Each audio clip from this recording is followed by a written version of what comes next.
Morning, everybody. It's Wednesday, July 22nd, and here's my weekly Wednesday post. Today, I just want to talk a little bit about who I am and about my shop and what I kind of do.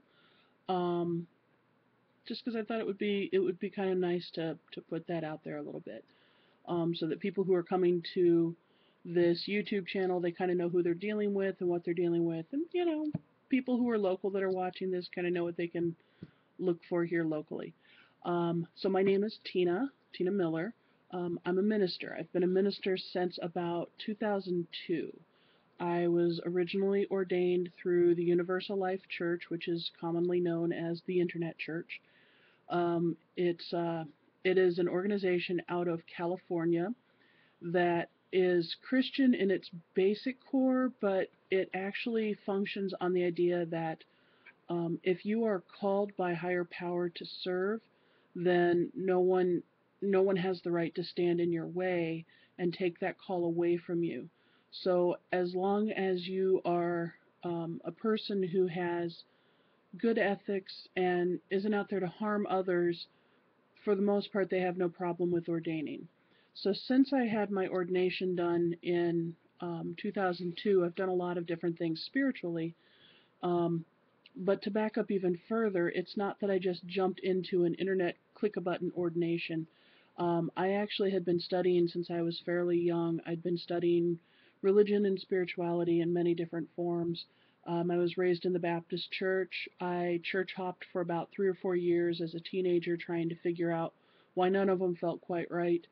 I spent some time as an atheist when I was very angry with higher power and um, just chose to deny everything that existed.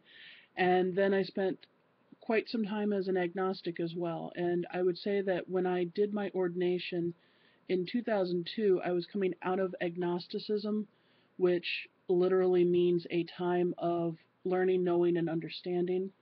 And specifically understanding that you may not understand everything. But I was coming out of agnosticism and coming more into what can commonly be referred to as paganism, which is where my foundation is now. Not where my foundation is now. My foundation is back in Christianity, but my current set of beliefs and where they evolve into is essentially in paganism now. Paganism, for those of you who are not familiar or comfortable with this word, paganism just literally means that we are not of the Christian faith or of what is known as a book faith. The book faiths are the Abrahamic religions, Christianity, Islam, and Judaism. And these are Abrahamic religions that are based on the idea that they are rooted in um, the familial roots of Abraham, biblical Abraham. So those three religions have relationship there. Everybody else, for the most part, is considered pagan. And that goes for a lot of different world religions. For me, being a pagan does not mean that I am automatically a Wiccan or automatically a witch or automatically. It definitely doesn't mean that I'm a Satanist. I have not met any pagans that actually identify as Satanists. And the reason for that is because Satanism is a Christian ideal. It's the flip coin to, or the coin flip to Christianity. It's not, paganism is not the coin flip to Christianity. Paganism and Christianity, while may have similar things, are two different realms. Christianity and Satanism, and I know I'm going to catch flack for this, Christianity and Satanism are two sides of the same coin. They are the negative, positive, the dark, the light, and I don't mean that to be demeaning to anybody. I think that there is relevance in all faiths, regardless how maligned they are in basic society. But anyway, so I went through several years of study through Christianity, and then through lack of belief, and then through questioning belief, and now through more of a natural belief system. Being a pagan for me means that I am working with that which is around me, my environment, the tools that the environment provides for me, I work with higher power on different levels. I work with higher power in a way that allows me to speak directly to spirit or higher power. Um, and I do things that some people refer to as magic. I don't refer to it as magic. I consider it to be energy work because I'm very careful about the magic that I do. As a minister, at one time, my husband and I ran a pagan organization in our town, and we ran that for almost 5 years, and we provided a place where people could come and participate in everything from meditation to merriment. We tried to build a good family unit, a good community, a good opportunity for people to do all manner of different things, either as forms of service, as forms of worship, as forms of quiet solitude. We tried to provide a little bit of everything for everyone. We no longer run that organization. I am now considered very much a solitary. I do identify as a witch, and I identify as a witch in that the definition meaning I am a healer. I work with herbs, I work with crystals, I work with oils, I work with things that allow me to heal myself and to help others find healing for themselves. I do not believe that witches should have to wear black hats and cloaks and carry brooms. I do have brooms, but they sweep the house nicely. Um, I do have a ceremonial broom, but it has its ceremonial purposes. So that's kind of who I am. I run a shop here in Partyville, Wisconsin. It's a small town.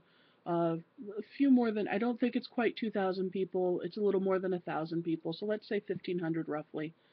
And it's kind of smack dab in the middle of Wisconsin, sorta.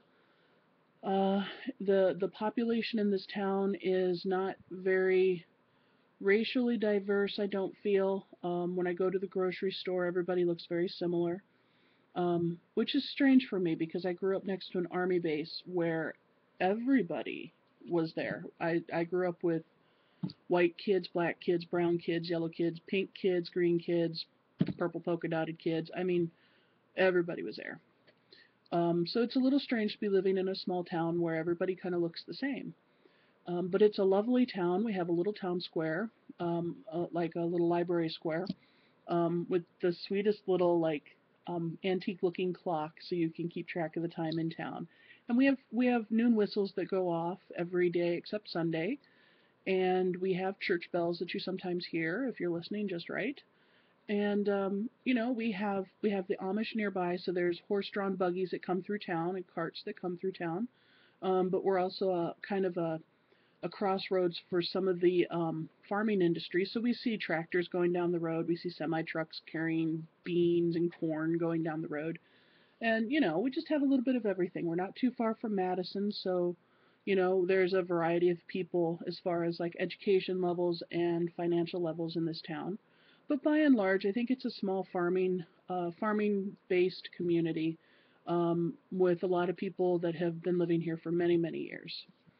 In my shop, I sell teas, I sell crystals, I sell body products, most of which I make. A few of them are made by other people that I know. I still have a few tarot decks that I sell and oracle decks that I sell. And I also provide services. I provide Reiki sessions, I provide crystal reading sessions. I will do some basic shamanic sessions with people as needed. I can do some oil and chakra work and balancing work. And I also provide classes and ministry services for people because I am still an ordained minister. And as a minister, the services that I provide now are things like hospital visits, sick bed visits, deathbed watch, funerals, weddings, baby blessings, baby baptisms, house cleansings, personal healing work. I'm kind of like that freelance minister that fills the gaps for all of those people that don't have a church home or don't even necessarily have a religion that they prescribe to at this time, that they're just kind of floating out there. They know there's a higher power. They know that they're connected somehow, but they maybe don't know. They don't have a solid brick and mortar place to do so with. So I'm the minister that fills those gaps.